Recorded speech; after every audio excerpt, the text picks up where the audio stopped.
The following is a presentation of the Championship Racing Network. Drivers, start your engines.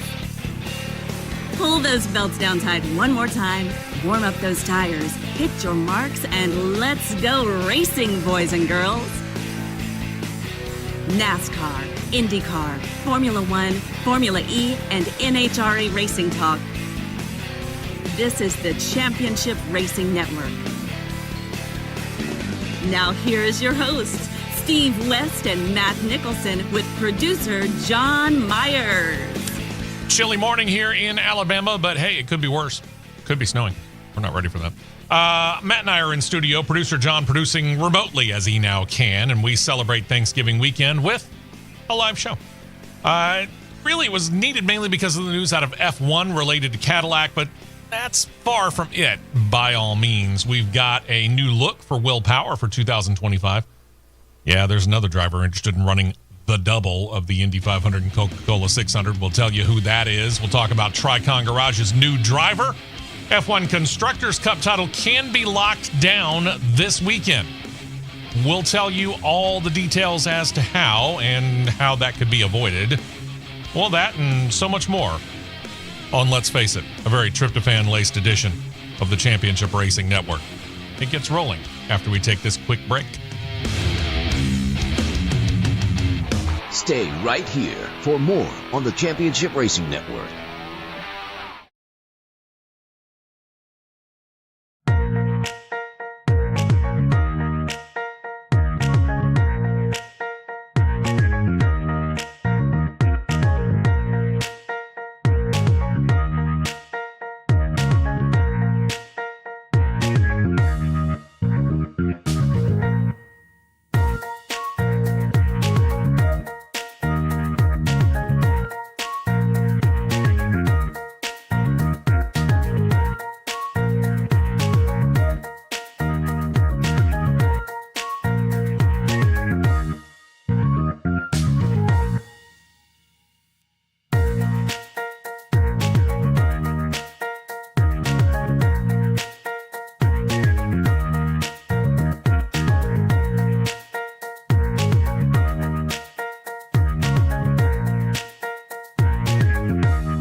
tires, and 2 cans of fuel, and we're back to more racing action on the Championship Racing Network.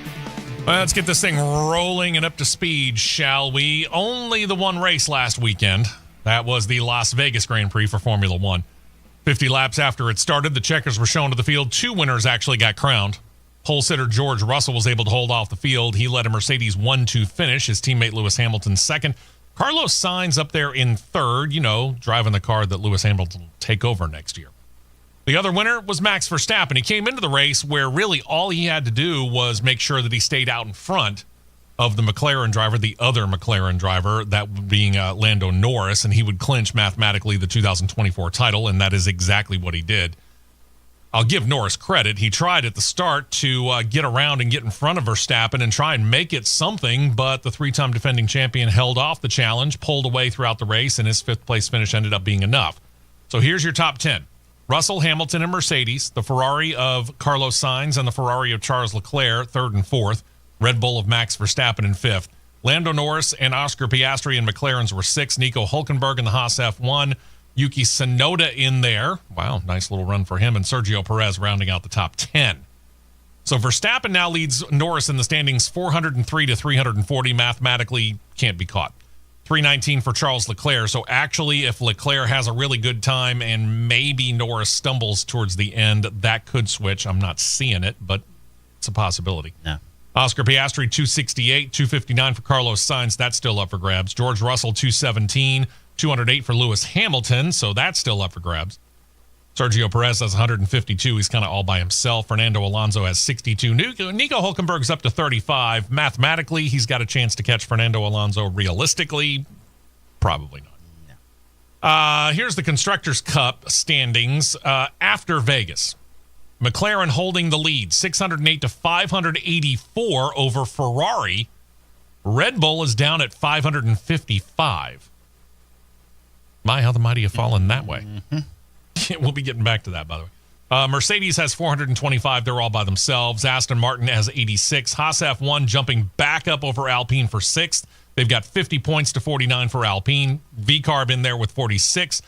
17 for Williams, and Sauber remains shut out. Yeah. And probably not going to change during the sprint, which we're going to get to right now. It was a long trip, but they made it. Formula One is racing this weekend. They went from Las Vegas to Qatar. That's a nice 8,200-mile trip to the Middle East. Running the Qatar Airways Qatar Grand Prix on the Lusail International Circuit. This thing is 16 turns, 3.2 miles long. It'll air on ESPN tomorrow morning, early U.S. time, 8 a.m. Eastern, 7 a.m. Central Time. But actually, it all begins, well, as of about 10 minutes ago. Sprint race. Last sprint race of the year in Qatar. And John should have the lineup for it on the screen. Does he? Yep. Okay, cool. What's up? George Russell sitting on the pole. Only the top eight score points. So remember that when it comes to people like Nico Hülkenberg, who did start within the top 8, but his teammate Kevin Magnussen going, yeah, we've got really, really good speed. I just screwed up in qualifying and therefore have to do a lot of good stuff. So let's take a look at the early runnings here for those who are not able to watch. Right now, you've got the McLarens of Norris and Piastri at 1-2. There's a shock. Russell is sitting P3, which Sky Sports is showing the stupid restart. Here we go. Norris, Piastri, Russell, Sainz, Hamilton, Leclerc, Hülkenberg, Gasly, Verstappen, and Magnussen are the top 10 right now. You've got Bottas. Seems strange to talk about Verstappen outside of the points. You got Bottas in the Sauber has shot up to 12th. Oh. Alonso Okay. is 11th. Stroll is 13th. Ocon 14th. Albon 15th. Zhou Guanyu 16th. We've got Liam Lawson and Yuki Tsunoda 17th and 18th. 19th is Colapinto, and Perez is dead last. Those two had to start because of something that they did during one of the practices or the Pit spring lane qualifying. Pit lane start. Yeah, they had to do pit lane starts. So There are 12 laps to go. good luck. Good luck. Yeah. Judging by what we have seen out of the Williams, you're not going to get in the points. And judging from what we've seen out of Sergio Perez so far this year, I'm going to easily say that he may not get anywhere near the top 15. Nope. All right. Instead of taking a break early, we're going to get to the news part of this, and then we're going to spend a little time on this. Because we talked about this last week on the show, too. And this is the continuing saga of the Cadillac entry in Formula One. It continued this week. On Monday, we talked about this last week and how it seemed like things were kind of smoothing out and it looked like Formula One was going to be ready to approve it. On Monday, they confirmed there is an agreement. It's there, in principle, for General Motors to put an 11th team on the starting grid, likely branded Cadillac, for the 2026 season. F1, as we've well documented here on the show, rejected the idea of an 11th team earlier this year when it was branded as Andretti Cadillac and had said that they were not planning on revisiting the idea if and until General Motors was ready with their own power unit, which likely wasn't going to be happening until 2028. Somehow, things have changed. Here's what we know. Most notably, Michael Andretti changed. He stepped down from the day-to-day management of Andretti Global, which led F1 officials to state that they have, quote, maintained a dialogue with GM and its partners at TWG Global. That's a key point right there, which we're going to talk to when we get into the commentary on this thing. We've maintained a dialogue with GM and its partners at TWG Global regarding the viability of an entry following the commercial assessment and the decision made by Formula One in January of 2024.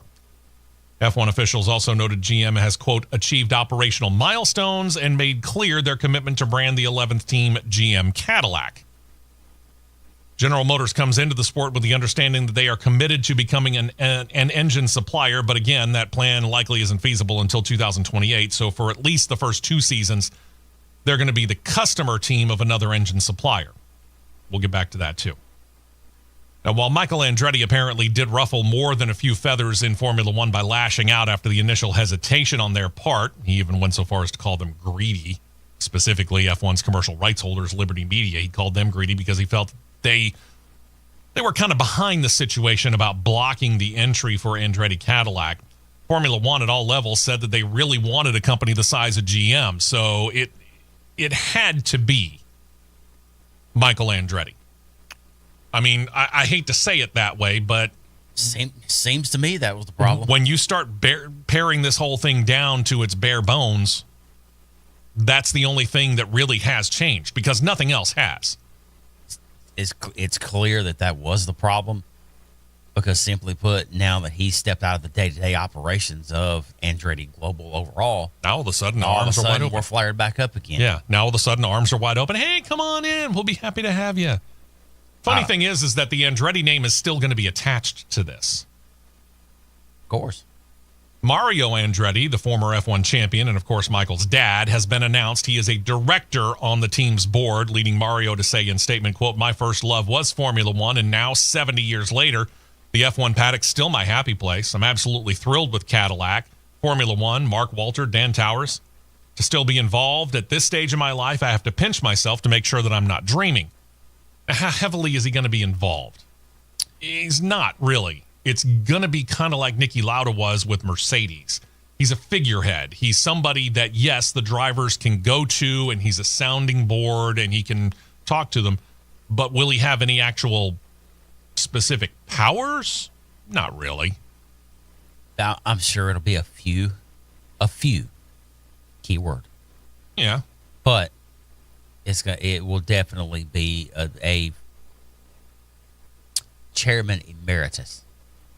That's probably even a better way to put it. I would agree with that. That's probably an even better way to put it because that's what Niki Lauda was with Mercedes. It's the same. Niki Lauda with Mercedes. Yeah. It's the same thing that Richard Petty is with Legacy Motor Club, chairman emeritus. Sure. Yeah, he is. Same identical thing. He's the most visible person. He's the most known person that you can possibly put out there. You put the king out there with the cowboy hat and the sunglasses, and everybody knows who it is. Yep. Same thing with Mario Andretti. There's nobody else within the entire GM Cadillac Andretti, call it whatever the heck you want to call it, entry that is anywhere near as viable of a face as Mario Andretti is. Plain and simple. True. So, and here's the thing. I've been going through this and going through this and going through this, and everybody keeps saying here was the biggest problem with it. While General Motors is a name that's known worldwide, and it is, The Cadillac brand is not necessarily. General Motors brands around the world have all either been shut down or sold off. There was Holden in Australia. Well, Holden is no more. They killed the brand. Any GM product you buy in Australia is probably now a Bowtie branded car and named Chevrolet. Mm-hmm. If you go to Europe, General Motors used to have two brands specifically based in Europe. The German-based Opel and the British-based Vauxhall. Both of those got sold off. Funny thing is Stellantis owns both of them.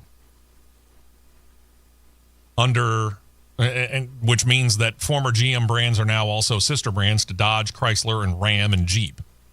Used to be competitors. Yep.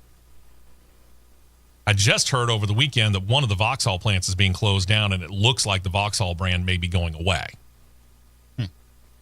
So the only brand left that used to be GM in Europe is Opel.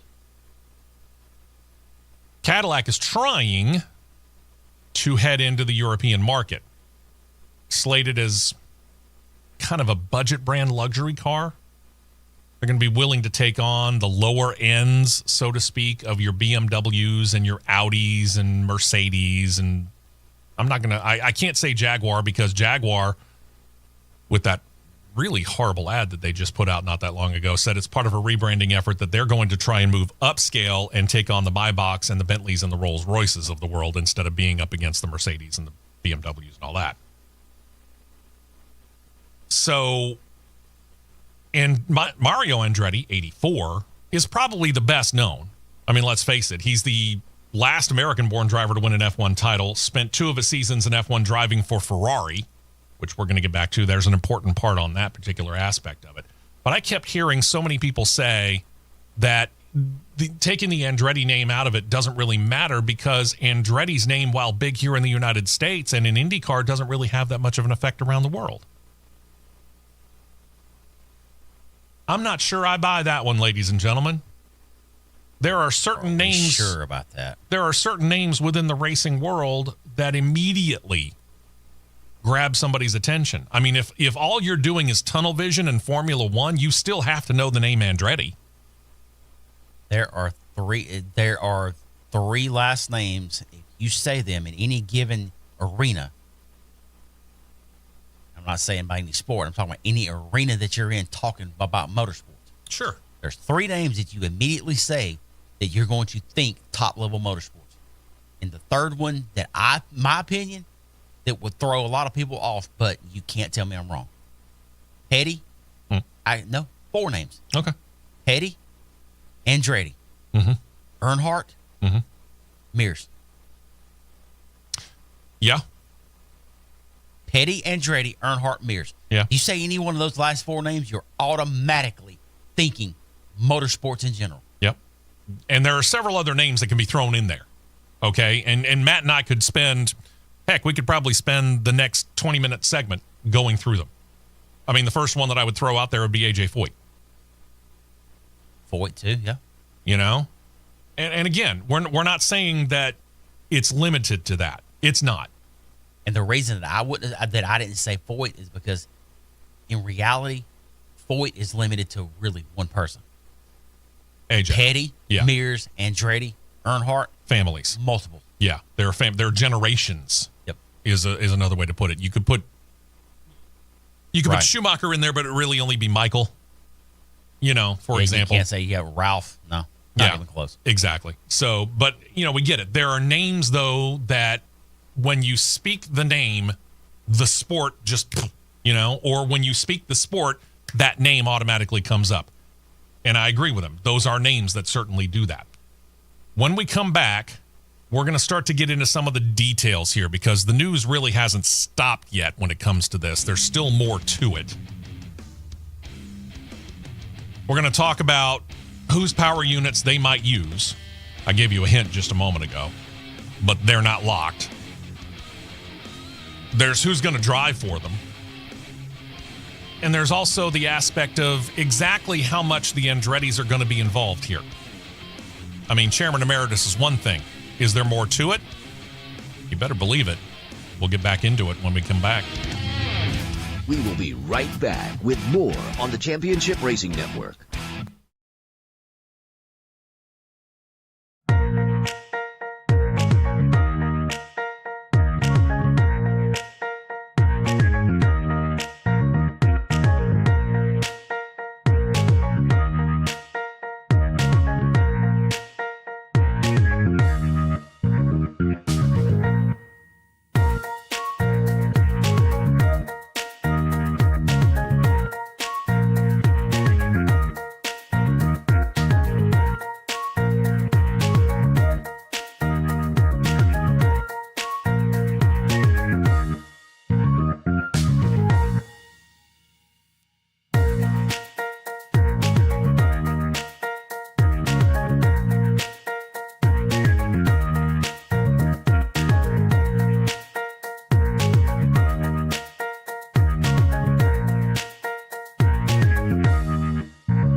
And back out to the track for more action on the Championship Racing Network.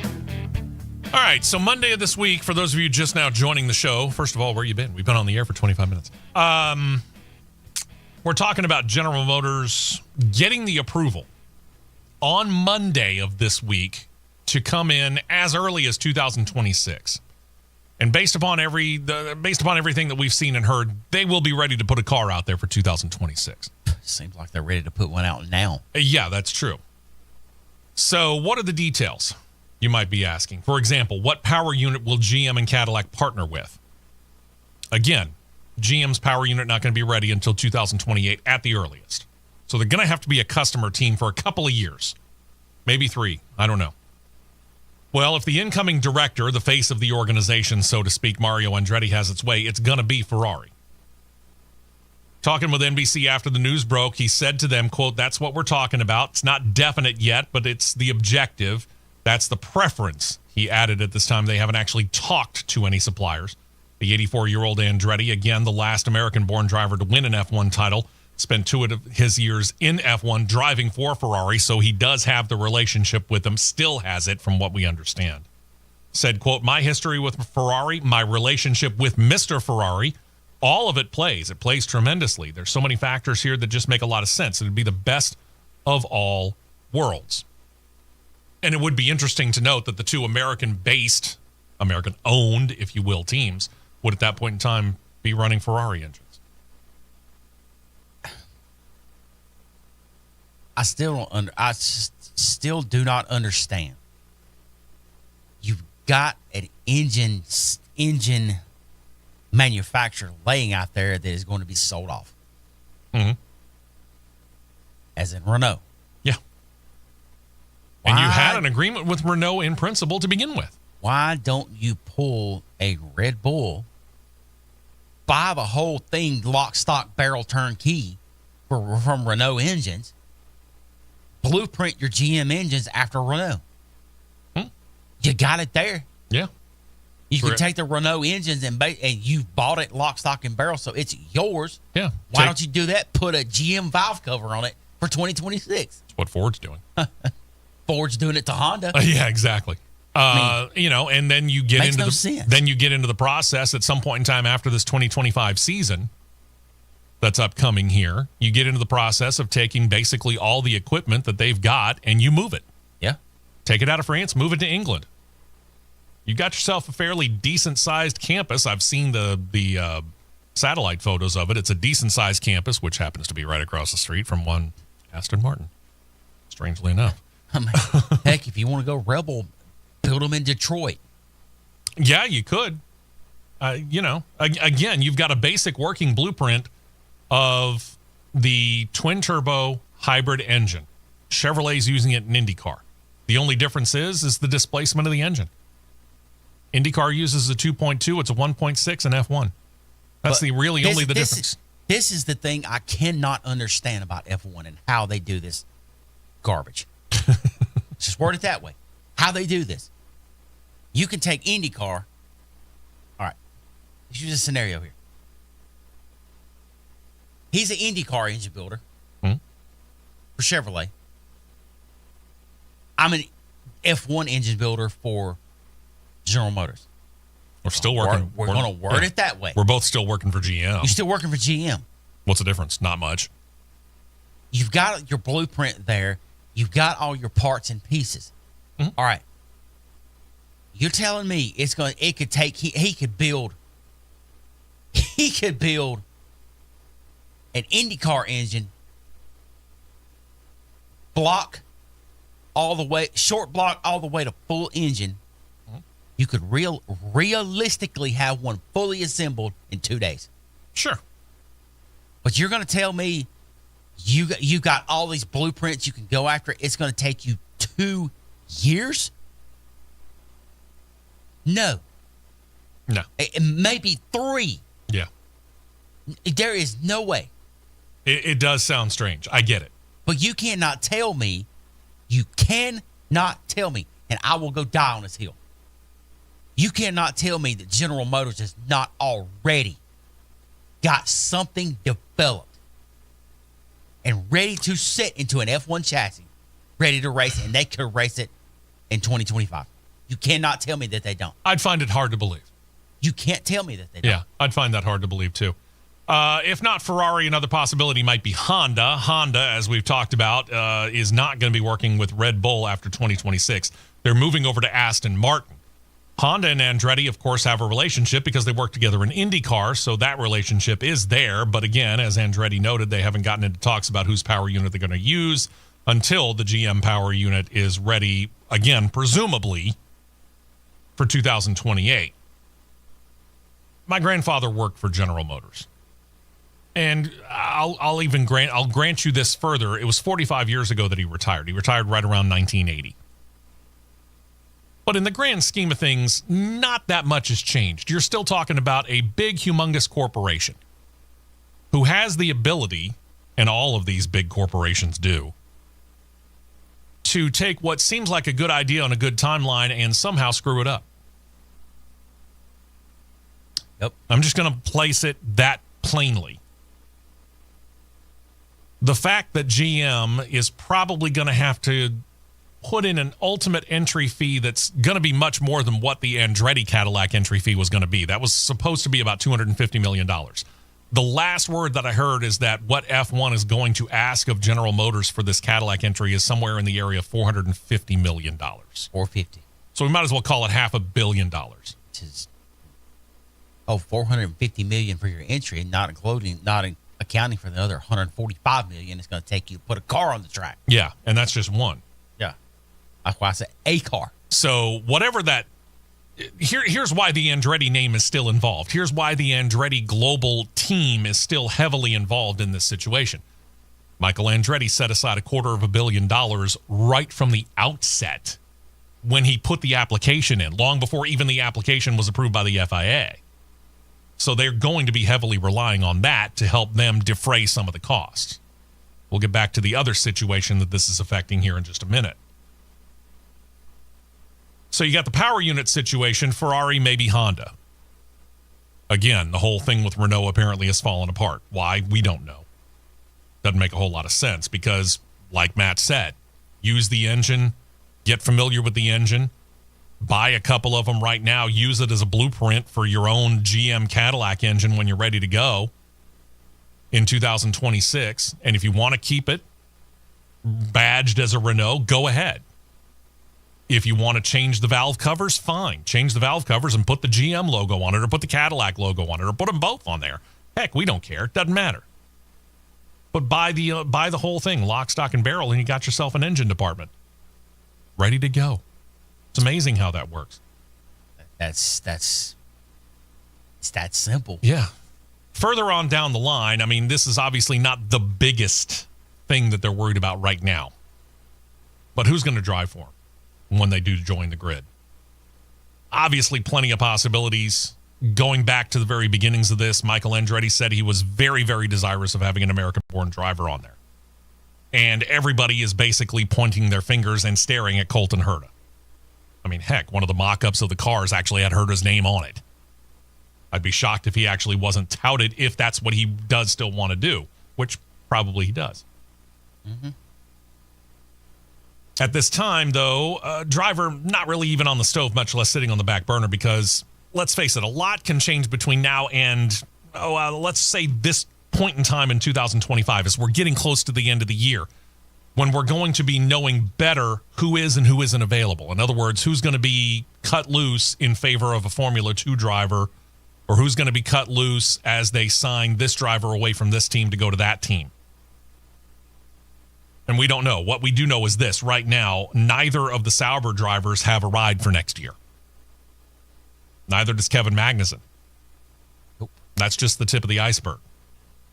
Mario was asked about the driver situation. He said this, quote, "From our standpoint, I think the play at the beginning would be to have one experienced driver, nationality doesn't matter, and then bring in a young American talent. Those are the objectives at this moment." Well, if you go based upon what we know now, you've got one of two options there when it comes to the experienced driver. I'm sorry, I'm not going to put Yuki Tsunoda in there because he's still much younger than either Kevin Magnussen or Valtteri Bottas. And no disrespect to Kevin Magnussen, but I've seen much more out of Valtteri Bottas than I have in the career of Kevin Magnussen. If I'm going to choose one of those two, I'm going Bottas. I'm going neither one of them. But I'm saying if those are my three, okay? If those are my three, then that's who I'm going with. But again, as we look ahead to this point in time next year, we don't know who becomes a free agent. We don't know who becomes available. There might be a much bigger name that actually might surprise us. I don't know. I'm just going based upon what we know now. If I'm choosing now for next year, and these are my options, Valtteri Bottas is my choice. Oh, sure. But if this team's being built right now,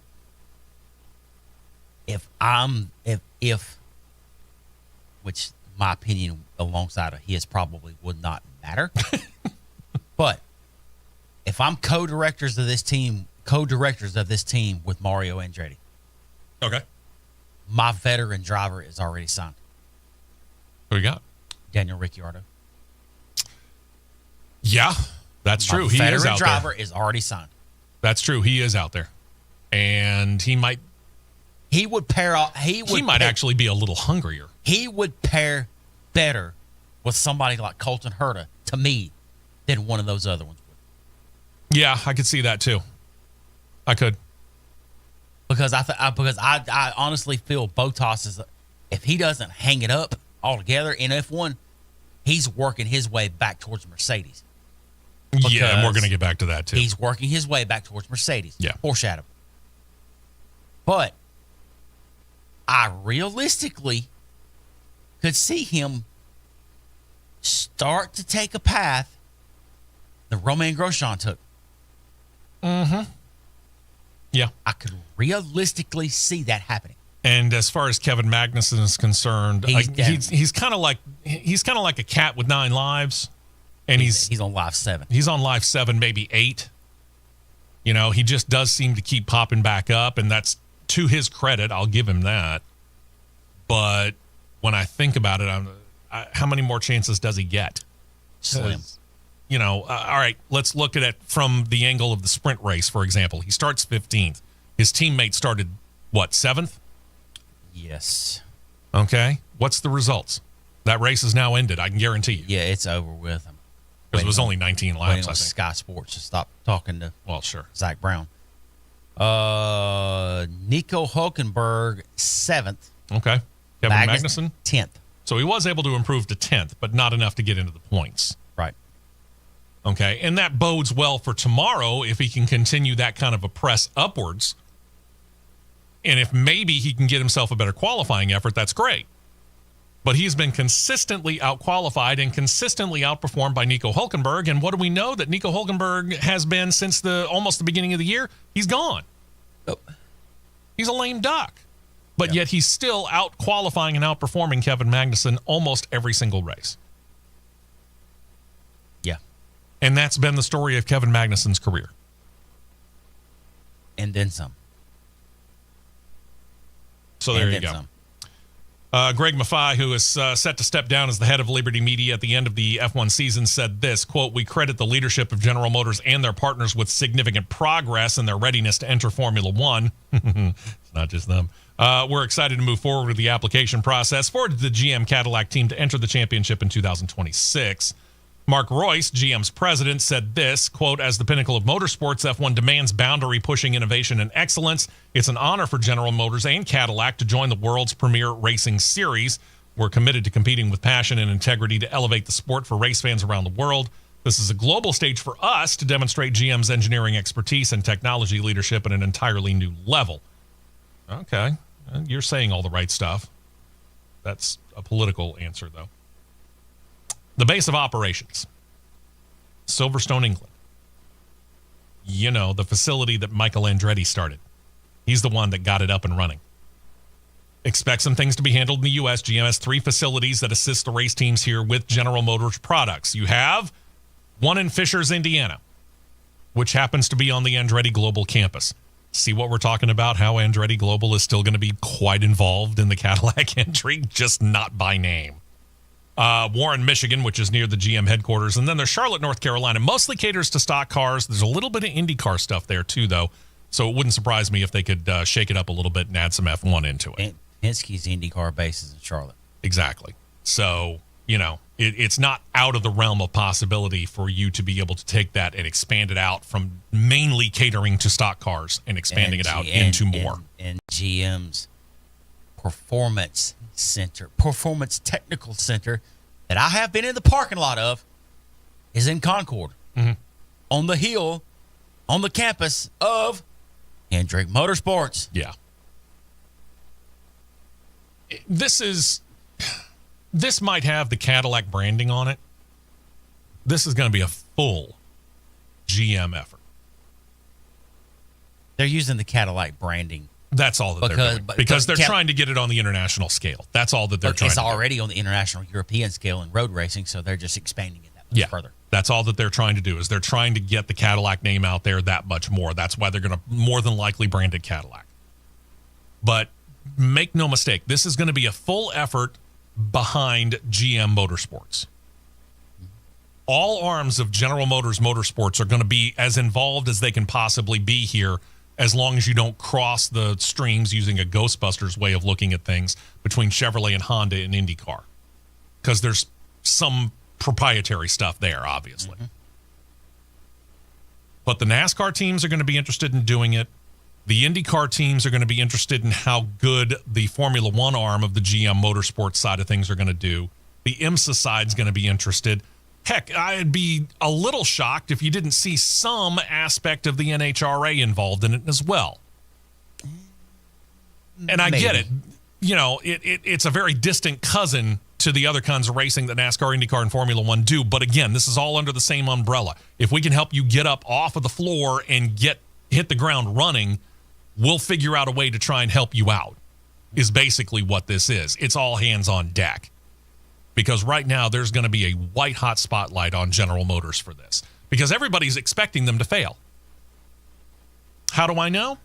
Heck, all you got to do is look at social media, and I get it. You get the keyboard warriors out there who have the internet bravery of going out there and saying, oh, well, it's General Motors. How reliable are their cars going to be? Well, you can expect them to blow up after this amount of time. Right. If you honestly believe that that's what's going to happen, you haven't watched IndyCar. You haven't watched NASCAR. You haven't watched the NHRA. You haven't watched IMSA. You got to realize that they're out there working their hindquarters off. Edited myself. I get your point. Are their road-going cars maybe the most reliable in the world? Okay, maybe they're not.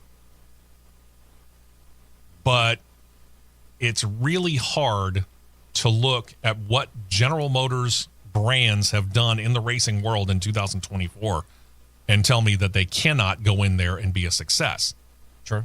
And they need to go in there with the same mentality that we saw, and I grant you it was made up a little bit for drama in the movie Ford versus Ferrari. But that's based upon truth. They need to go after it like Ford did when they built the GT40 project initially and went out there and started fighting for and winning 24 hours Le Mans races. They need to have that bulldog attitude. And if they can do that, the way to do that is to get everybody on board from inside the arms of General Motors Motorsports. Yeah. Whether it's Chevrolet or whether it's GMC or whether it's Cadillac, doesn't matter. Put them all in there and get all the expertise going. And again, they're going to use the Fishers, Indiana, Andretti Global as one of their bases. The Silverstone, England base is what Michael Andretti started. It's just going to change the branding. It'll have GM Cadillac on it. Yeah. And we've already heard from the likes of Dan Tauris and the other executives within Andretti Global now that Michael's gone, and they've all said, yep, we're there. We're in it. Both feet ready to go. Jumped in. Yep. So this is the Andretti Cadillac look. But because Michael Andretti ruffled some feathers the wrong way, you just have to take the Andretti Global name off of it. That's it. It's amazing to me that that's what it took, was for Michael Andretti to step aside. Which is wild, but... and sad. It is what it is. Yeah. All right. We'll talk about Max Verstappen. We talked about him a moment ago. Constructors' Cup title? That's next. We will be right back with more on the Championship Racing Network.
fuel only, fuel only. Go, go, go. We're back to the Championship Racing Network. Welcome back into the show. I don't know. Have we exhausted the whole GM Cadillac thing? I think so for now anyway. As we get more information, we'll pass it along to you.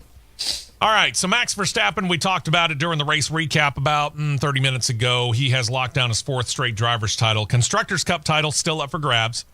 McLaren's to lose. How can they win it? Well, if they get out of Qatar with a 24-point, or I'm sorry, if they hold a 24-point lead over Ferrari. There you go. Red Bull isn't out of it either. They're 53 points behind McLaren. With 2 races left, you got a maximum 103 points if you include the sprint, which, again, is done. Assuming one team sweeps both 1-2 finishes in both races and claims both races' fastest lap bonus point and finishes 1-2 in the Qatar sprint race, then you can do that. So let's bring it up. Again, what was the one? Let's go top 5 in the sprint race. Or top 8, since those were the point getters. Top 8. Piastri, Norris. McLaren. Russell. Russell, Mercedes. Sainz. Okay, Ferrari. Leclerc. Okay, Hamilton. Ferrari. Hamilton. Mercedes. Hulkenberg. Haas F1. Verstappen. Ooh, Red Bull. Only 1 and only 1 point from the sprint race. Ouch. You can pretty much all but count Red Bull out. So McLaren's gained 14 points already. Here's the deal. If McLaren leaves Qatar, they can, with the Constructors' Cup title in hand, if they have a 45-point lead over the second-place team. And they're on the edge of it right now. I can guarantee it. 6 something. I mean, they were 24 points over. Hang on. Yeah, I'm trying to remember the exact rundown of the points. I think it's 10 points for first, though. 8, 7, 6, 5, 4, 3, 2, 1. Is it? Okay, for some reason I thought there was a 10. All right, so they got 8 and 7 is 15, so they add 15 onto the 20. They're at 40 right now. They got a 40-point lead. Ouch. Again, if they're 45 points ahead, because the final race of the year has no sprint, so the most that they could score championship-wise is 44 points. 45-point lead locks down the title for McLaren. They're only up by 30. Oh, that's true, because Ferrari did score points. Ferrari did score points. Duh. I didn't include that. They gained 15. All right. But they tallied up 15. Ferrari tallied up 9. Yeah. So that's a and net gain of 6. That's on me. I didn't include the Ferrari tally from the sprint. Yeah, that's a net gain of 6 on Ferrari, but a net gain of 14 on Red Bull. Yeah. You can all but count Red Bull out. Red Bull would have to do some stuff that I just don't see them doing. 623, 593, 556 as it sits now. Yeah. Let's see. Ferrari didn't pull a 1-2 in the sprint. If they got 1-2 in the race and the fastest lap, they could still leave Qatar in title contention, but they could not lock down the title leaving Qatar. Effectively, though, either one would eliminate Red Bull. Red Bull's alive, but the things that they would have to do, basically, they haven't done. They'd have to have swept both the sprint and the Grand Prix, claimed the fastest lap, and then they could pass Ferrari at that point in time, but they could, the whole thing is just such a, now that we've got the sprint underway, that whole scenario situation that we were kind of dealing with has been kind of thrown out the window, because McLaren is doing everything that they need to do to effectively block Red Bull from being a part of this. And again, they scored exactly 1 championship point with Verstappen in the sprint race, whereas they claimed max points for McLaren. Yeah. Youch. Good luck. I don't know. Indeed. We'll see.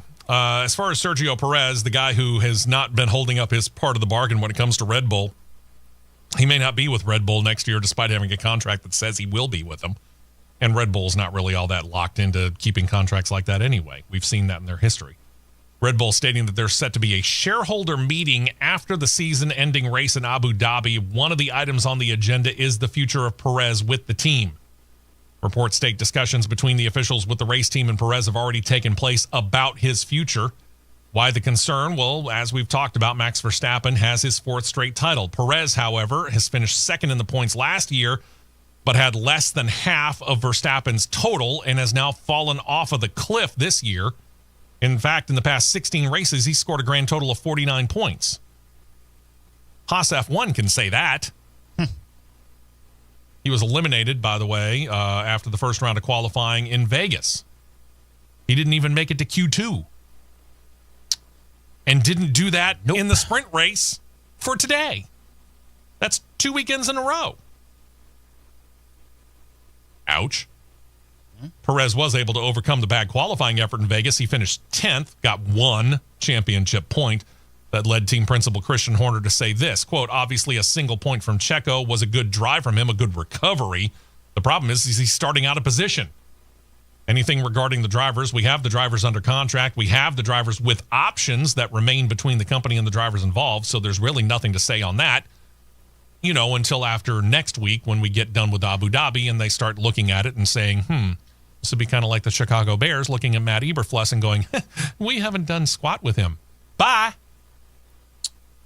Yeah. Because who you got waiting in the wings? The noted Liam Lawson. We'll find out.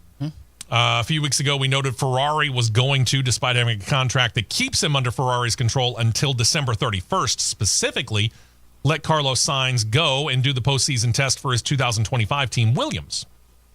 Mercedes, however, doesn't seem to have the same holiday spirit. Mercedes has said they're going to keep Lewis Hamilton to the letter of his contract with them until the end of the year. So he's not going to be able to test for Ferrari until they get out for preseason testing next February. So suddenly somewhere in the headquarters of Mercedes, they got the Burgermeister Meisterburger? Is that what they got? Yes, so. No toys for you. So how does Hamilton feel about it? Says, well, he's saying all the right things. Quote, when I did raise it with Mercedes boss Toto Wolff, they said that they had all these plans that I've got to go and see some of the sponsors and say farewells. I don't think it was ever going to be actually allowed, even if I asked to have it done, because I'm contracted to the team until December 31st. And that's totally fine. Really? Yeah. I'll give you credit, Lewis.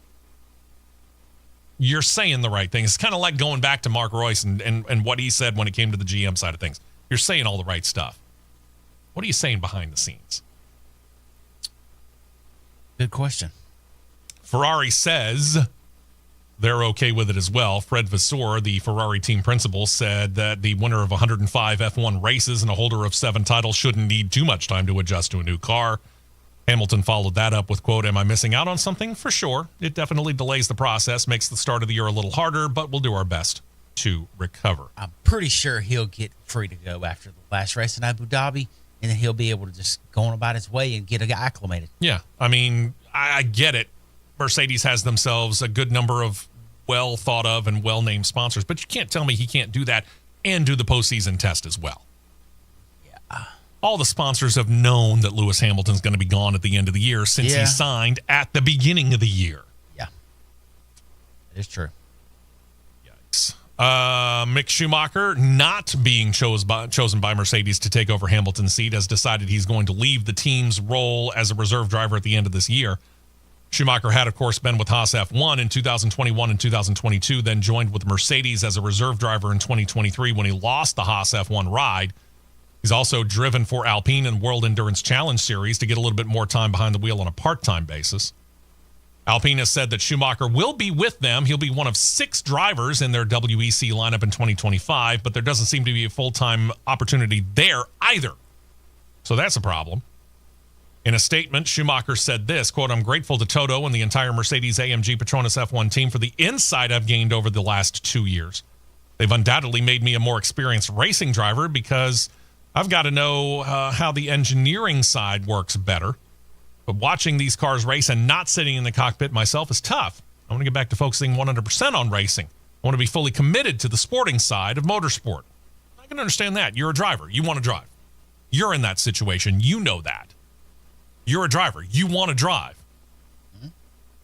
And if you don't see the opportunity to do it, if you're the lead reserve driver, yes, that's a nice thing to put on a business card. But in the end, what you're doing is you're doing a whole lot of sim work. You might get a couple of F1 practices in and Otherwise, you're watching Lewis Hamilton and George Russell go out and race the cars.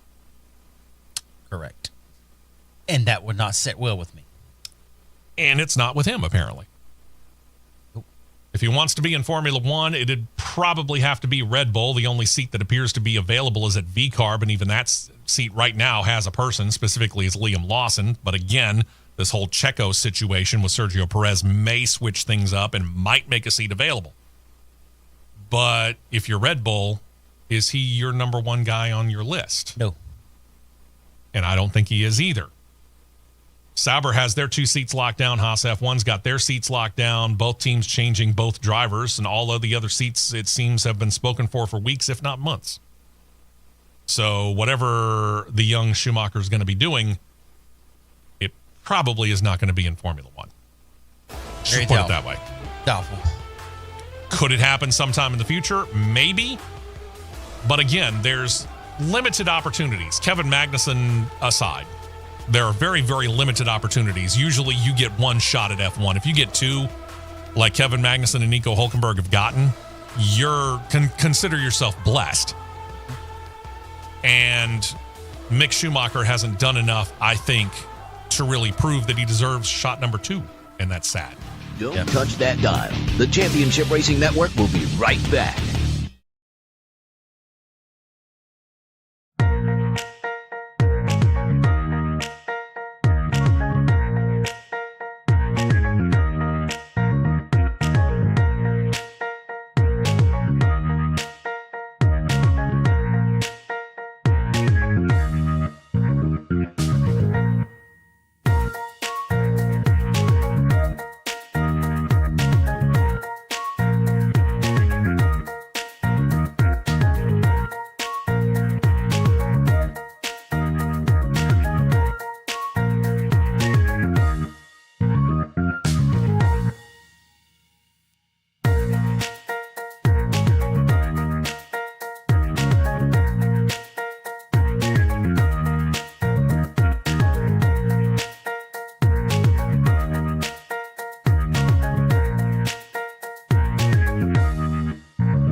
Four tires and 2 cans of fuel, and we're back to more racing action on the Championship Racing Network. Welcome back into the show. Hour number 2 underway here. Still talking Formula One. A lot of F1 stuff here today, and kind of wonder what's going on inside the halls at Audi and by extension their parent company, Volkswagen, VW. VW, of course, a few years ago decided to approve both Audi and Porsche to get involved in F1. The Porsche deals all fell apart. But Audi was able to cut a deal with Sauber, and of course in 2026 the team will be renamed Audi. Sauber will in effect be no more. But there have been some rumblings here that all's not well financially within the halls of Volkswagen. Audi insists that that should not affect the F1 operation at all.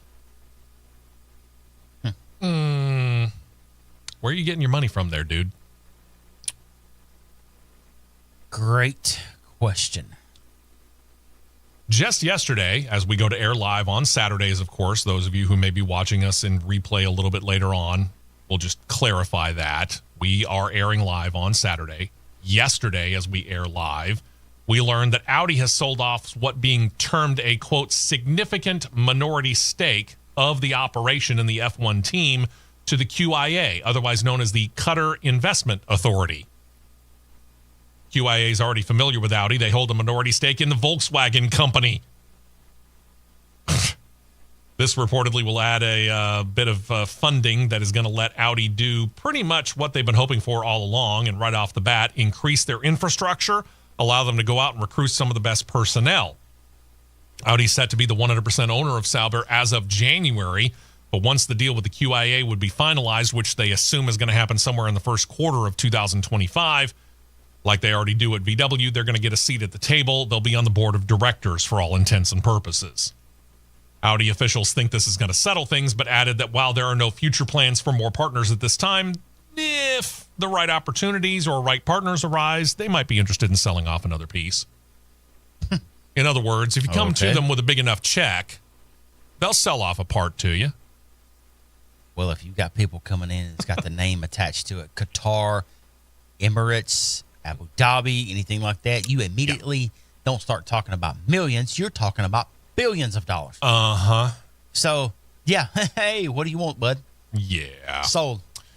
As we talked about just a little bit ago, Valtteri Bottas out of Sauber at the end of the season. So what is he going to be doing? Well, he is only in his mid-30s. He still wants to race, says he has talked to a number of teams about joining them as their reserve driver for 2025, and that does include his old team Mercedes. But he also noted that there's been some interest from Indycar. That goes back to what Matt was saying last hour. He recently talked to motorsport.com, said he turned down an offer to move to Indycar full-time in 2025. He got an offer. I wonder from who. I mean, you think about it. The only seats that I know of right offhand, there's one Juncos Hollinger racing seat. There's the one at Rahal Letterman Lanigan. And then there are the two Dale Coyne racing seats. I gotta wonder.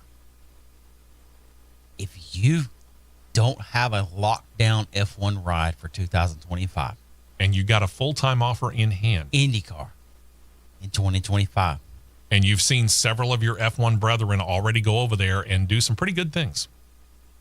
What in the absolute are you thinking? He said this, quote, "Why not take the full-time offer?" He replied, "It's a conscious decision. I think it comes too quick. Let's say, for example, jumping into full-time IndyCar after 12 years of F1, I just feel like it comes a bit too quick because it's a lot of hard work and a lot of familiarization to be done and all these things. So, yeah, I'd rather just take a little bit of time, figure out what's next, and go from there." Bravo, Sierra. Bravo, Sierra. You want to ride in Formula One is what you want, and you're going to stick it out at the potential injury to your career. Bravo, Sierra. Call Romain Grosjean. Ask him. Yeah. Look what he's done. Look what he's done. That's enough. That said, that is enough. That said, Valtteri Bottas is out there going, but if an Indy 500 ride were to come along, I'd be interested. Okay. You had Romain Grosjean that did not want to run an oval to start with, but once he got on an oval, what did he do? Oh, God, this is fun. Let's go. Embraced it fully. Jeez. Embraced it fully. So all right. I'm going to put this disclaimer up. I'm begging somebody. Give me access to 10. We'll start this low. Give me access to 10 competitive ARCA cars. Let me take them to Talladega. Give me 10 F1 drivers of my choice, and I will turn their eyes differently looking at ovals in 30 minutes. Yeah. Give me 30 minutes. I could see that. Give me 30 minutes. Let's see. One other note from Formula One here. F1 officials announced they have extended the deal with the Italian Grand Prix that's going to keep that race running at the legendary Mazda course through at least 2031. This new deal takes the contract that would have ended after next year's race and puts it out that far, shows the series support for the race after they made improvements to the facility over the last couple of years. Some of the things that they did before this past year's race, seating expansion that allowed 335,000 people in over the weekend's activities. Still about 100,000 shy of what they did at COTA just last month, but still not bad. Plus, they made improvements to the race course and runoff areas, so it does allow for some better racing despite the speed of Monza, which, by the way, does hold the record for the fastest F1 race ever run in terms of average speed. Could that be broken, by the way? Probably not, because Qatar is a much different track than Monza. But it was noted that the speeds from last year, or the lap times from last year versus this year, they're about 2.5 to 3 seconds faster. Year over year. It was in the 124s just a minute ago. Think about that. Moving. And they're saying that that has a lot to do with the fact that the course is now not quite as new, weathered in a little bit, so everything's kind of marrying up a little bit better. This is a sweet spot for them. Those cars are going to be quick. Yep. Real quick. A couple of notes out of Formula E as they next weekend, in case you had not known or heard or remembered, because we do kind of keep up with it here on this show, they will begin their 11th season of the all-electric series as they continue to plow through generation number 3 of the racers in that series. Plans, by the way, already coming together for the 4th generation racer, and Maserati has announced their commitment to participating in the series at least through the 2029-2030 season, or season 16, which is about the time that they say generation 4 will probably have run its course. These things are, they go out faster than Microsoft does. Maserati, out of single-seater open-wheel racing for several decades before joining Formula E for its 9th year, have claimed 6 podium finishes, 2 pole positions, 2 race wins in that short period of time. Stellantis, who's Maserati's parent company, has said that the Trident mark is going to be the leader of the company when it comes to electric vehicle technology, assuming anybody can afford it. Maserati is now the 5th brand that is committed to Formula E for the upcoming 4th generation. They join now Jaguar, Nissan, Porsche, and the latest newcomer to the series, which is veteran chassis maker Lola. They're coming in for season number 11. Maserati is still new to it themselves. Heck, they only came in for the 2022-2023 season. So there you go. That's that. Let's turn our attention to the Cup Series here. NASCAR announced on Monday that if you were waiting to buy your tickets for the 2025 Clash at Bowman Gray, you're out of luck. The race is a sellout, which is not really a surprise because, well, Bowman Gray doesn't seat that many. 17,000. That's probably was one of the worst kept secrets that I projected to happen. Yeah. A quick sellout. Yeah. Are they going to bring in some temporary stands? No, because there's no room for them. There you go. It's not going to be just Cup cars, though, racing that afternoon and evening. The Wayland Modified Division has been added to the lineup of racing, an exhibition race being called the Madhouse Classic. For racers that want to get in, good luck. You're going to need an invitation. Those who get to start will have been invited to do it by NASCAR. Wonder how you get that. I mean, is there a process where you can hope to be put into the invitation ranks? Probably going to be based off of regional points from the previous year. If you're like top 3 in each region, and they bring 15 cars. I don't know how many they're going to bring. 5 regions, yeah. Top 3 in each region. You get an invite to come run the Madhouse Classic. There you go. So, well, again, at least you're not just getting the Clash. You're getting more than that. Yeah. All right, so Kyle Larson. We know this. He attempted the double in the Indy 500 and Coca-Cola 600 earlier this year, and he will again in 2025, and we're hoping that the weather is going to be better. The latest driver to try his hand at both of those crown jewel races in the same day, Kyle Larson. Several other drivers continue to mention it, amongst them Ryan Blaney, who drives for Team Penske, which has an arm in Indycar, so there's really kind of a nice little matchup there if the captain would be willing to allow it to happen. I don't know. Truth be told, but why would he not? Again, I'm just saying. Yeah, I get it, but why would he not let him try it? I don't know. I'm not in the captain's brain. I can't speak for him. Now, apparently, with the dropping of that ban on the extracurricular racing, mostly dirt racing, at Joe Gibbs Racing, suddenly we have a Gibbs driver thinking about it. Christopher Bell. Christopher Bell said that there is one major hurdle.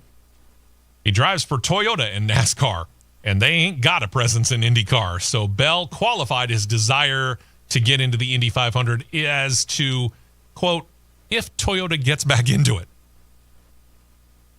I don't think Toyota's going to be getting back into IndyCar anytime soon. Yeah. Very doubtful. I mean, they were last involved, what, 20 years ago? Something like that. Maybe a little longer than that? Yeah, something like that. I'm not... We've heard no inkling from Toyota about any desire whatsoever to get back into IndyCar. But you've got all these people that drive cross-branded cross-branded manufacturers. So what does it matter? What does it matter? Yeah, cut the right deal. Figure it out. Yeah, cut the right deal. It could work. It could happen. Figure it out. Before the NASCAR award ceremony, Christopher Bell talked to the press, said, quote, yeah, for sure. If Toyota was interested in that, I'd be raising my hand to do it. They just haven't been just a huge part of my career. They have been my career. They've literally taken me from childhood, semi-professional, or amateur racing all the way up to the Cup Series, so I would love that. If they would love to do it, I'd be the first one to raise my hand to do it. Well, sure. Absolutely. You and every other driver who's driving for Toyota in the Cup Series, too. Be like, hey, we got anybody interested in running an Indy 500? Hello. You can't tell me that there's not one Cup driver right now that would not raise their hand for that opportunity. You may tell y'all in on another little secret, too, about the cross manufacturer thing. Does anybody want to take a wild idea when Kyle Larson drives in the Chili Bowl when he drives for Keith Kunz? You know who supplies Keith Kunz's engines? That would be none other than Toyota. Funny how that works, isn't it? I don't know what's going on over at Spire, but man, I'm getting more and more impressed by what they're doing. They are acting like suddenly they really want to be a legitimate race team. They've added 2 more names to their roster. They brought on former Roush Fenway Keselowski crew chief Matt McCall. He's going to become their director of vehicle performance. Then they reached over to Stewart Haas Racing to pull Dax Geringer to be their new technical director. McCall was Brad Keselowski's crew chief for the past 3 years. He's been a crew chief in the Cup Series the past 11 seasons total. Geringer has spent his past 9 seasons at Stewart Haas Racing. His last assignment was as lead race engineer on the 4 car for Josh Berry and Kevin Harvick before that. Gee, I wonder who had a hand in that pull. Could it be, I don't know, Rodney Childers, who went from Stewart Haas Racing as the crew chief on the 4 car since, 2014? Yeah. Who's now the sure crew chief of the 7 car for Spire. Yeah. But again, if you think about what Spire has been doing, and we were wondering that, and I know I'm kind of rehashing some old ground here, but you and I were wondering when Spire came in, how serious are they? Because for the first, 3 years, they had 1 car and they couldn't figure on a driver. And yes, they have a win in their column in Cup. It's a win. A win's a win, but Sure. You won by default. Well, yeah. Then they seemed like they started to get a little more serious. They added the 2nd car, and they brought Corey LaJoie in. But that 77 car, the initial car, they kept going with a roster of drivers.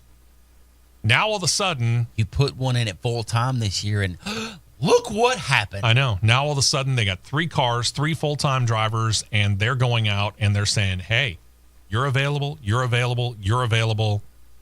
You have a good track record. You got a good track record. So do you. Come on. We'll bring you in here. Ladies and gentlemen of the jury, you cannot tell me still to this day that there is not some of that Andretti money coming in still to help get these people. If you look at the ownership, I mean, Jeff Dickerson is pretty much the name that comes out on top every time we talk about Spire.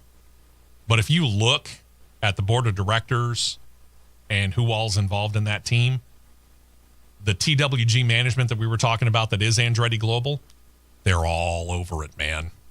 They're all over it. Dan Towers' name sticks out very clearly and plainly in Andretti Global and at Spire. Because every single week of the year in the season, whether it would have been one car or two cars, guess whose company was a sponsor in some form in a primary role? That would be Dan Towers in the Gainbridge Financial Group. Uh-huh. In the words of Vincent LaGuardia Gambini at the end of My Cousin Vinny, the defense rests. That's a good place to stop for the moment. We got congratulations out to a couple in the NASCAR world. We've also got the latest in this saga between 23XI and Front Row Motorsports on one side and NASCAR on the other.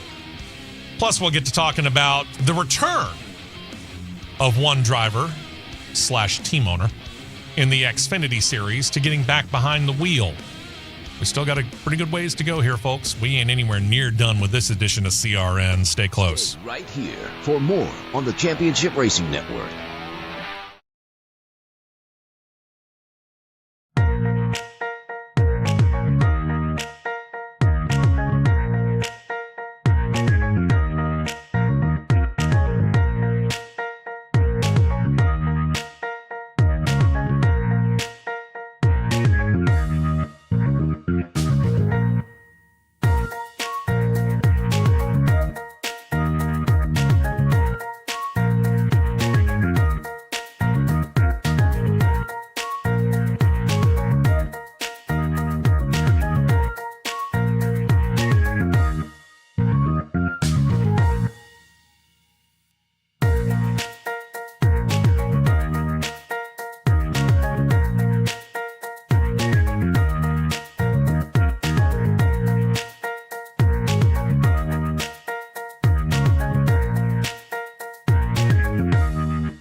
Two tires only, and back out to the track for more action on the Championship Racing Network. What have I been saying ever since the whole situation with Stewart Haas Racing kind of blew apart and then Gene Haas decided he was going to continue it as Haas Factory Team? That I wasn't fully convinced that they're just going to be a one-car operation. Why do I say that?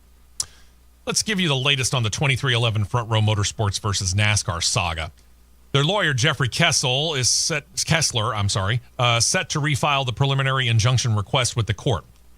Kessler released a statement earlier this week, said, in effect, that they do have new evidence to back up their request to strike down the release language in the charter agreement that NASCAR installed as, quote, of its, and this is Kessler's words, not mine, monopolistic control, quote unquote.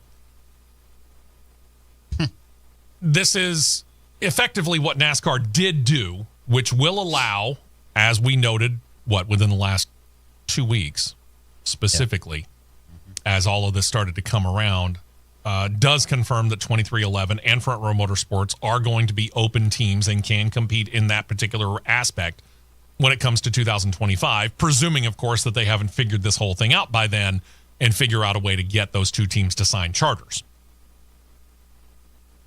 Here's the other aspect of it. And this is, again, why I consistently have said I'm not 100% convinced that Haas Factory Team is going to be a single-car operation on the Cup side next year. Bob Pockris, Fox Sports, reported this week, said that there is an urgency to this situation for both 23XI and Front Row because of the agreements to buy the charters from Stewart-Haas Racing. Pockris reports that both teams have about 3 weeks to decide whether or not to close on the deal, and that some of the prospective sponsors are seeking assurances related to their deals with both 23XI and Front Row, mostly 23XI, related to having access to the charter. Alrighty. So apparently somewhere in the language between the agreement to sell was a deadline date to finalize the deal. That's what it sounds like. And if it doesn't come together, then apparently the deal falls through unless both sides really agree to an extension of that particular agreement. And the ownership reverts right back to Stewart-Haas Racing. Well, what do we know about charters? We know that the team that has control of the charter can sell it. Yeah. Stewart-Haas Racing is trying. We also know that the team can lease it. Remember what we talked about last week with RFK Racing? They're getting a leased charter from Rick Ware Racing. That puts that charter on a clock as well. Now, it's a longer-term clock, but it's a clock. Technically, it puts that charter open. Yes. Free to get. It means that after next year, at the end of the 2025 season, Rick Ware Racing has to do one of two things with that charter. They have to use it themselves, or they have to sell it. I don't know the specific language regarding if a team chooses to just set a charter aside. Using Stewart-Haas / Haas Factory Team as an example here, what happens if they decide to plow on into 2025, running only the 41 car with Cole Custer and having two charters in hand that are not being used? One would presume that there's probably a clock attached to that as well. Should. Because if you're not going to use the charter, NASCAR certainly has the ability, and we know that this is in the language of the entire charter agreement, to pull that charter at any moment from any team for reasons that they deem necessary. I would say non-use is probably one of those reasons for NASCAR to pull. And then you get nothing. Monopolistic control. And then you get nothing. There you are. It's like letting your superstar go via free agency in football, baseball, or basketball. You get nothing but maybe a draft pick in the middle rounds in return. It's not much compensation, is it? Nope. Especially when a charter's valued at somewhere between 20 and 40 million, depending on who's buying. True. Ouch. We'll see what happens here. Congratulations out to Legacy MC driver Eric Jones and his wife, Holly. They've welcomed their second child, another son. They've named him David Wayne Jones. David was born Wednesday, shortly after noon. Jones posted on social media, quote, "Labor didn't go exactly according to plan, but mom and baby are both healthy and good. Cannot wait to get home for Oscar to meet his new little brother." Congratulations to them. Hope everything does go well, and it does seem like it's good. He didn't get into specifics. We don't need to. Labor didn't go exactly to plan, but the fact that both mom and baby are good and healthy, that's the important part. That's all that matters. Australian Supercars drivers getting more and more interested in running NASCAR. Will Brown, the defending Supercars champion, planning on at least 2 races in 2025. The 26-year-old Brown raced at Sonoma for Richard Childress Racing in their number 33 car in 2026, says he wants to work with RCR again, get into the races at COTA and Chicago. RCR has yet to comment, but I get the funny feeling that if they were interested and the deal could be worked out, they'd let it happen. Why not? Sure. Got no reason to stop it. I mean, eventually at some point in time, I get the funny feeling they wouldn't mind putting a third car out there anyway. Of course, they got to figure out about their boat anchor and the 2023 car, but that's another story entirely. In the words of Lightning McQueen, ka-chow. To the Xfinity Series, we showed you this car a couple of weeks ago, and it made it to the track. Former Cup Series driver turned part-time Xfinity Series driver and Xfinity Series team owner and TV personality, Dale Earnhardt Jr. I mean, this is a guy who's got more things going on than he knows what to do with, but he still found time to get behind the wheel, brought out that familiar number 8 Chevrolet with Budweiser sponsorship, recalling racing from about 2 decades ago. Performed pretty well, too. Actually looked to be in a position to maybe claim a win at Florence Speedway. Think about this. He started 40th on the evening. 40th. But it apparently was no problem. He started slicing and dicing his way through the field, was sitting in second place by the halfway point of the race. After the race, Dale said, quote, "I felt great about the car. Picked him off as I could. The car was excellent. A lot of guys were starting to struggle with the balance of their car. So for the second half, we were just going to sit there in second. When it was time to start pressuring the leader, Trayton Lapsevich, I could probably get him loose, drive off the corner, and just beat him." He was sure of that, right until he wasn't. And that was with 31 laps to go when the fuel pump gave out. It ended Dale's night. It's credited with a 28th place finish. He said he isn't done racing in that car just yet. He's set to bring out the number 8 Budweiser-sponsored late model again, but he has not set a schedule for that as of this time. Slap a big motor in it. Take it to the Derby. Change the nose and put the body under the space. What is John doing? He was adjusting things over right there, and it's something I seen on there. Something caught your eye. I gotcha. Made me chuckle. Change the body up to fit the specifications because you want to have a national anarchy and create a civil war. Let him get thrown out of tech by Ricky Brooks at the Derby. Oh, let that happen. But wow. Change the body You have up. a riot on your hands. Put a big motor in the car. Take the Bud car to the Derby. You would have more than standing room only at the Snowball Derby in Pensacola. And the Snowball Derby in and of itself is almost a sellout. Always. And if it's not a sellout, it is 95%. I would say 98 at least. Yeah. I mean, that is and it should be. It's an extremely popular race. We've had the chance to go there on we broadcasted from there a couple of times. It's a great thing. And you want to talk about bringing massive publicity? Yeah, go get Dale Jr. Shoot, that'd do it. Woo! Another owner in the Xfinity Series is Joey Gase, but Joey Gase is no longer the sole owner of Joey Gase Motorsports.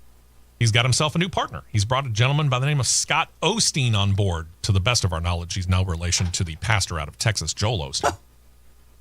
Osteen, in this case, Scott, is the founder of Floridian Motorsports. They have a number 21 Craftsman Truck Series operation. It's a part-time team. No word on whether that team is set to continue into 2025 as he steps up along with Gase to the Xfinity Series, and the team is now officially known as Joey Gase Motorsports with Scott Osteen. That's a mouthful. Can we just call it Gase Osteen Motorsports? Leave it simple. Call it Go. I like that. Go Motorsports. See how long this lasts. All right, here we go. See how long this one lasts. The second week in a row that John gets to put up a picture of Tony Breidinger. And multiple. Why am I not surprised by that? I'll leave it at that. Why am I not surprised by that? Tricon Garage filling out their 2025 driver lineup, joining Corey Heim and Tanner Gray is the aforementioned Tony Breidinger. Fresh off the news, she'll be in NASCAR's first driver to appear in the Sports Illustrated swimsuit issue. Let me guess, he grabbed that picture again. Yep. She's going to be, she has been, I should say, announced as the third driver for Tricon. She's going to take over the number 5 Toyota Tundra. She'll have sponsorship from Celsius Water, Raising Cane's Restaurants, and Sunoco Racing Fuels. She has limited, that's being kind, experience in the Truck Series. She's got 4 starts over the past 2 years. But she does have the best debut for any female in Truck Series history. 2023, when she raced at Kansas, she finished 15th. She said of the move up from the ARCA Menard Series, quote, "Racing full-time with Tricon is a dream for me. It's been a 15-year process.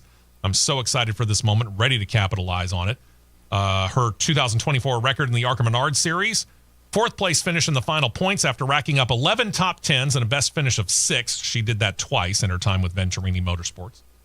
Since 2018 in the ARCA Menard Series, not all of it full-time. She has another 23 top 10 finishes and 4 top 5s.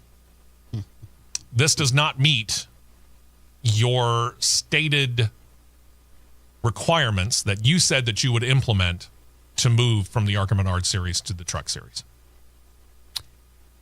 Boys and girls of the jury, you're about to find out real quick of how, the little chirps of how Dean Thompson was the boat anchor of Tricon. Let's see what those comparisons go to now. I'm sorry, but I'm sorry.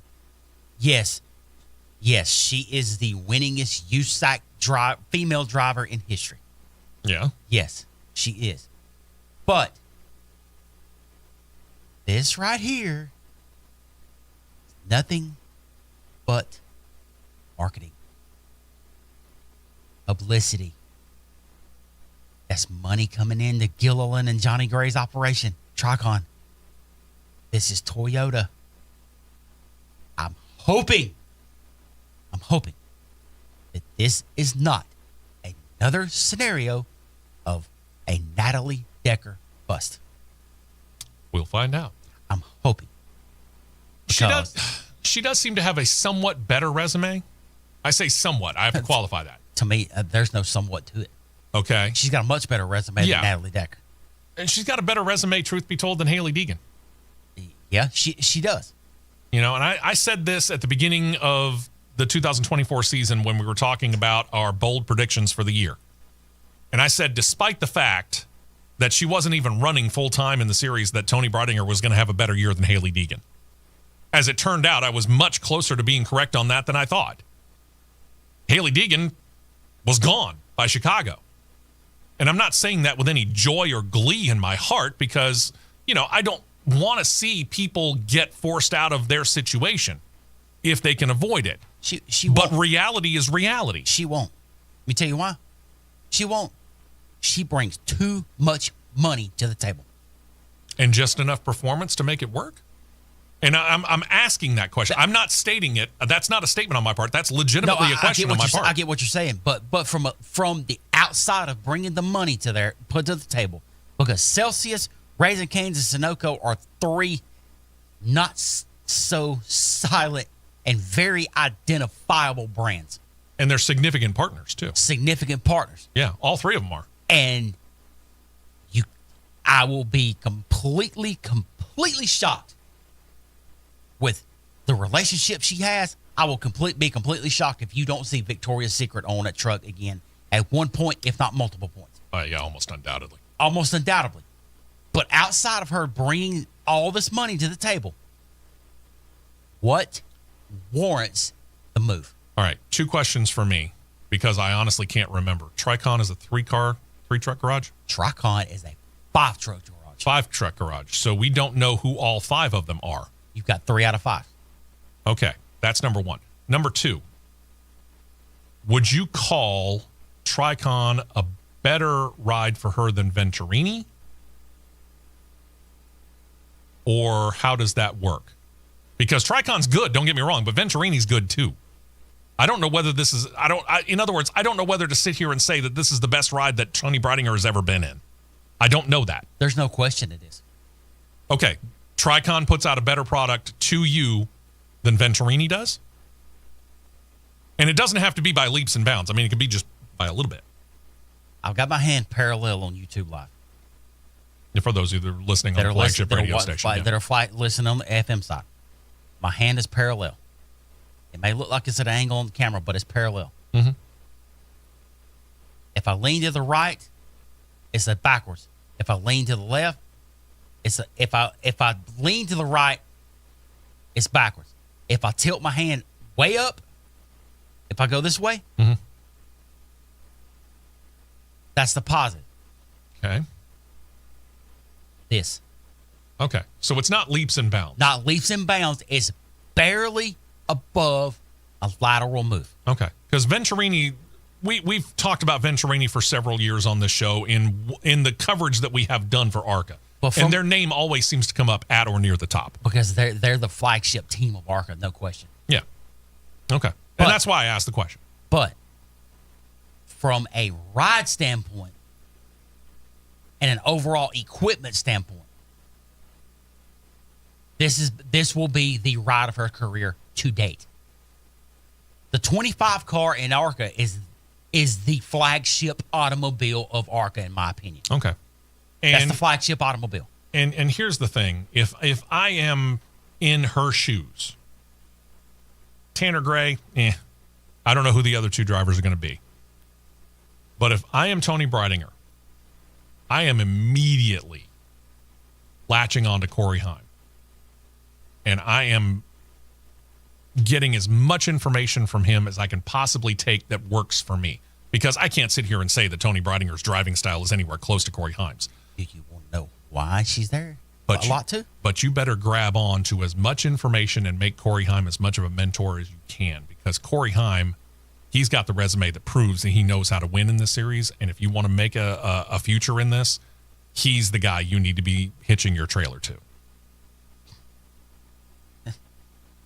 What I understand and what I know, that's a literally and figuratively correct way of speaking. Because her and Corey Heim date. Better be getting all that information, girl. I'm not just talking about pillow talk either. I mean, everything. Hey, on that note. Oh, yeah, it is. Let's go ahead and do that. Somewhere John's losing his mind. When we come back, we'll be talking a little bit about IndyCar, but we're going to spend some time on this. Somewhere John's throwing his fist in the air. I know. This next subject has not just me really kind of baffled, but it's got names like Kevin Harvick befuddled. It has America baffled. Sit back and relax. We'll tell you in 3 minutes. We will be right back with more on the Championship Racing Network.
off with something that not really sure why they did it. But it's NASCAR. They do a lot of stuff that makes us all go, what? Try to fix things that aren't broken. Yeah, that's basically it. All right, so here's the deal. NASCAR is implementing new rules for the Truck Series teams related to their fire suits. Okay. Claiming that it is going to cut costs for the teams, NASCAR has placed restrictions on the designs for both the over-the-wall and behind-the-wall pit crews. For the behind-the-wall pit crew members, any designs to be put on their suits must be approved, presumably by NASCAR. Noting that sponsor logos will not be approved, and they have included a list of guidelines for the teams to follow. I don't have a copy of it, so I'm not going to, and I probably wouldn't go down that shopping list of the requirements anyway, because it probably goes way off into the weeds. So the over-the-wall pit crew members, the ones that will really be on camera, they can have the sponsor of the truck. We'll take the 19. We'll take the 19 truck, Napa, McAnally Hilgeman. Okay? Those guys, they get to wear Napa fire suits. But apparently the guys that are behind the wall don't get to wear the Napa fire suits? Is that how I'm reading this? Here's where that whoever put this out just literally put out the most rhetorical, dumbest thing I've ever read in my life. Because the only people that have suits on are the people that go over the wall. Anybody behind the wall, and you stay behind the wall, you can stay there with regular long pants on, like every crew member has, and a crew shirt. And on that note, NASCAR's new directive noted shirts for other crew members is at the team's discretion, including sponsor branding. It's what?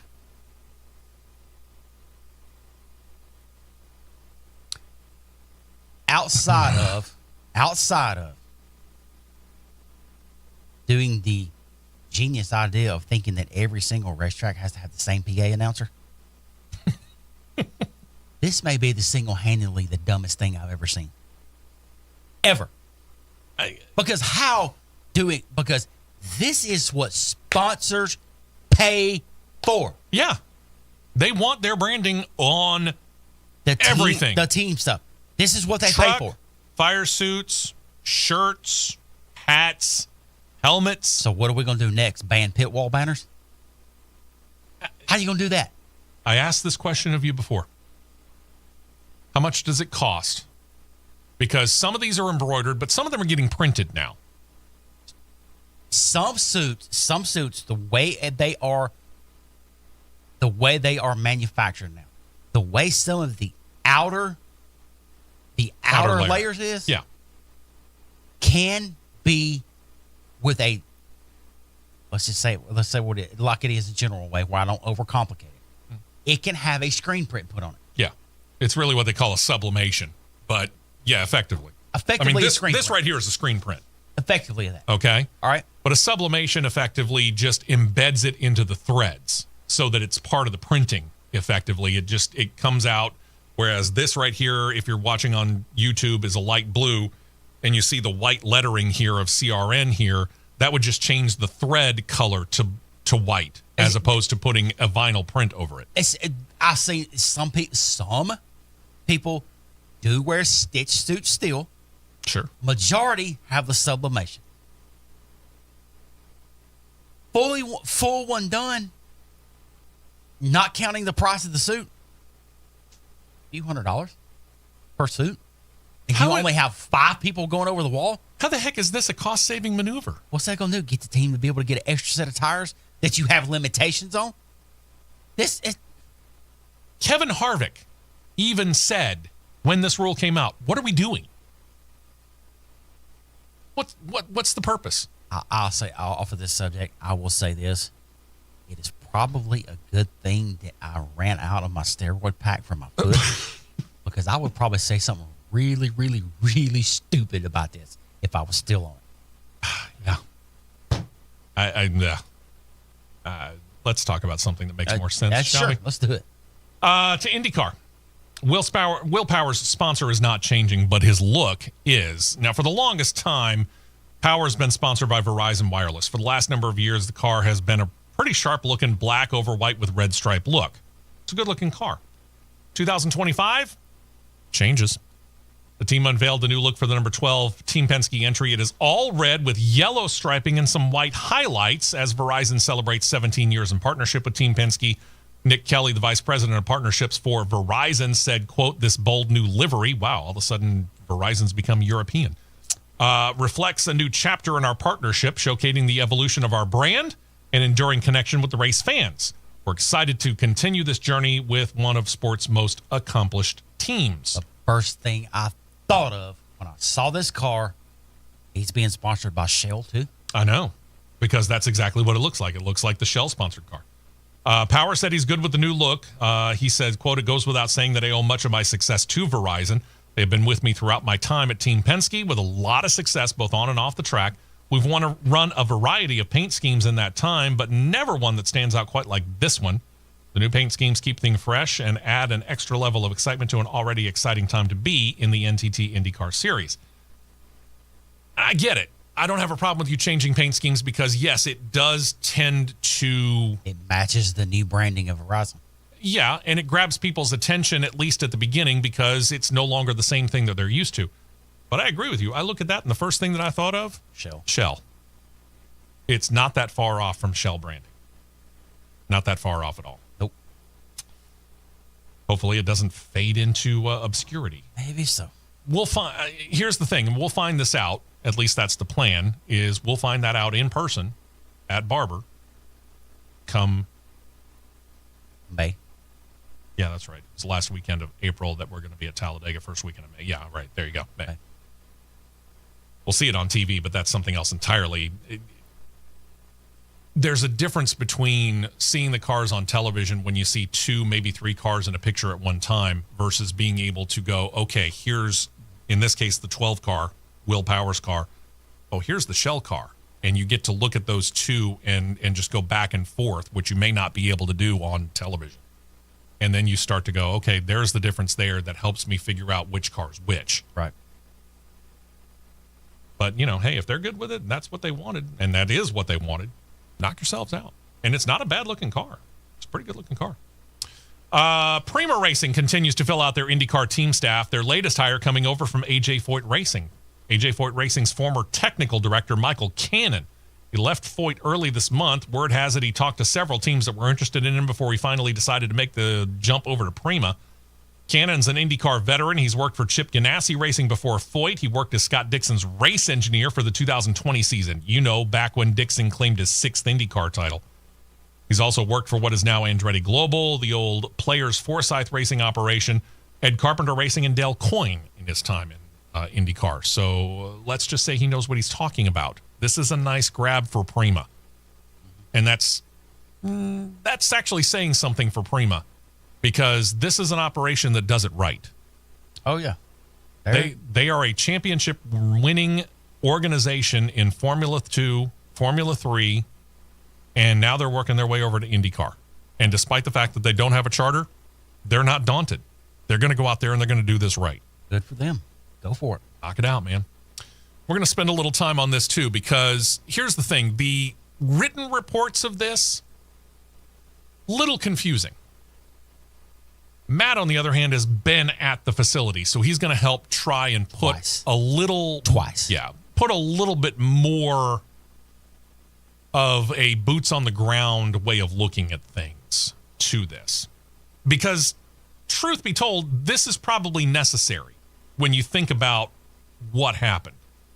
We're talking about Mid-Ohio Sports Car Course here. They're going to give this a little bit of a facelift here before IndyCar heads there for the 2025 race. The area known as China Beach, and John should have a map up pretty soon if he doesn't already. So, yeah. Okay. This is this area 4, 5, 6, that kind of horseshoe there up near the top of the picture. This is the area, again, China Beach is what it's called, where Simon Pagenaud launched off the track, and it, for all intents and purposes, seems to have ended his IndyCar career. Yeah, that's China Beach is the runoff area where you go into that 456 carousel. Okay. That's where that is. Okay.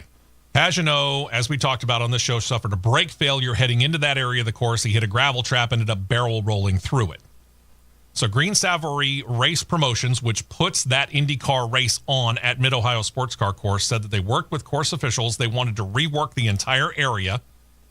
And the way that it read initially to me was that they're taking the drop-off, which was, from some people's terms, a sharp drop-off in Turn 4, and they're filling in that area to make it level with the surrounding racing surface. And they said also that they're adjusting the banking of Turn 4 to try and drop the chances of a racer getting airborne. And here's the thing, and you showed this to me because before this show started, you showed me a YouTube video. An in-car video. And I want to say it was an IMSA car. IMSA car, yep. And while there does seem to be some banking in Turn 4, it's not that much. No. But so here's my question. That's a fairly long straight. You're getting up, especially in IndyCar. From two down to 4. 2 through 3, which is right there at the initial start line for IndyCar. Bend than anything. Yeah, it's more like of a bend, like they call the minor bend at Road America Turn 2, which it ain't even a turn. Sure. From 2, 3 down into 4, that's the longest straightaway on the track, and you can get up some pretty decent speed there, especially in an IndyCar. So, with the amount of banking that we saw, is it feasible to get a car airborne for a significant length of time? Where they're trying to say it comes in at is because where the 456 carousel is, and trust me on this, I didn't stay at a Holiday Inn Express last night, but I had a very, very, very great view of this area during the O'Reilly Auto Parts 150 last year, the Craftsman Truck Series race, because I was positioned spotting in the S's from exit of 5, 6, 7, 8, 9, and in the entry of 10. Yeah, the rookie spotter gets the hardest part of the track. Go figure. Why not? But that entry into 4 to where China Beach runoff area is, the way they wrote this story, you would think it's like this. It's not. If you're watching on YouTube Live and you can't see it on the FM, it's really more banking of 4, China Beach drop-off. It's not as drastic as they paint it to be where he got this note from. So if it's minor. Let's say, and I don't know what the speed is of an Indy car through there, but let's say the Indy car is approaching 200 miles an hour there. Is that safe to say? Probably more on the lines of 160. I'd say 160. All right. You're going to grab obviously some air just because there is a difference between the banking of the corner and the grass. But what's the significance of it? You're going to catch air a little bit, but from where the exit of the racing surface transitions to the runoff that is China Beach, and it's maybe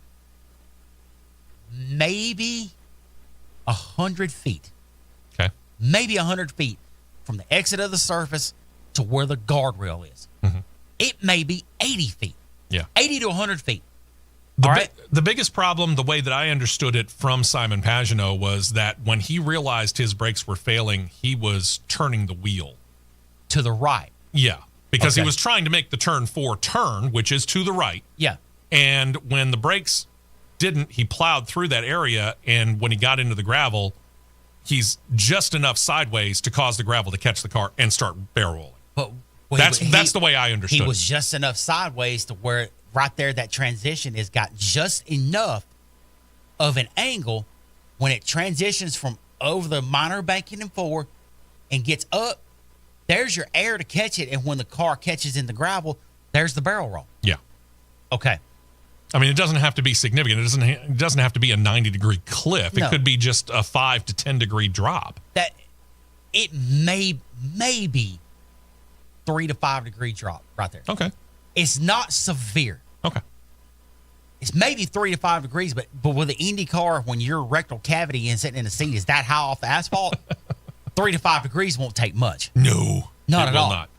So what they're doing is they're filling in that area to make it as level as possible. One would presume that whatever banking in turn 4 might be going away, which I'm not really sure that that's the biggest help. There's more banking in the turn 5 and 6 carousel than there is in 4. Yeah, I'm not really sure that, eliminating the banking in turn 4 is really going to help that much, truth be told. It's not. I think if you just leveled out that whole area, it would be a much bigger assist. The way that's the put out story that we're talking about here, the way it's perceived in that story is way more dramatic than what it actually is. Also, some of the things that they're doing is they're replacing barriers all around the course, and this is probably just something that they needed to do anyway, truth be told. Lord knows that's the truth. They're taking out all the old steel fencing. They're putting in steel I-beams, steel W-rail, heavier gauge fence posts, and heavier gauge fencing all around. Catch fences, in other words, is what they're trying to do. And I'll give them credit. I mean, they're trying to make it a safer course. Sure. I mean, it's a beautiful course. There's no doubt about it from what I've seen, and I haven't been there in person, but, from what I've seen on television anyway. It's in a very, very, very picturesque country side of Ohio. Yeah. For sure. So, you want to go ahead and make it safer. Fine, make it safer. I'm kind of with you, though, in the fact that I wish they'd been a little clearer in that. Yeah, very clear. Because, again, if you just read the story, and by all means, read the story. I found it either on racer.com or motorsport.com. I can't remember. I think it was motorsport.com. There we go. By all means, read the story for yourself and see if you don't get the whole idea that they're trying to make it seem like it's a cliff. Yeah, because the way they paint it, you'd think they were going from transitioning from 33 degrees off a drop off of Talladega. Yeah. No, You know? it's not that. Not even close. There you go. Almighty, you done it. All right. Wow. We made it through 2 hours. We're going to try it again next weekend. Next weekend, we got guests. 9 o'clock hour, Chi-Town Mark's going to be down in Pensacola. He's going to give us a quick report from what's going on down at Five Flags Speedway in Pensacola. If you're not able to make it there, we'll talk with him. And then the rest of the 9 o'clock hour, we're going to be chatting with some people from a group called Addie's Racers.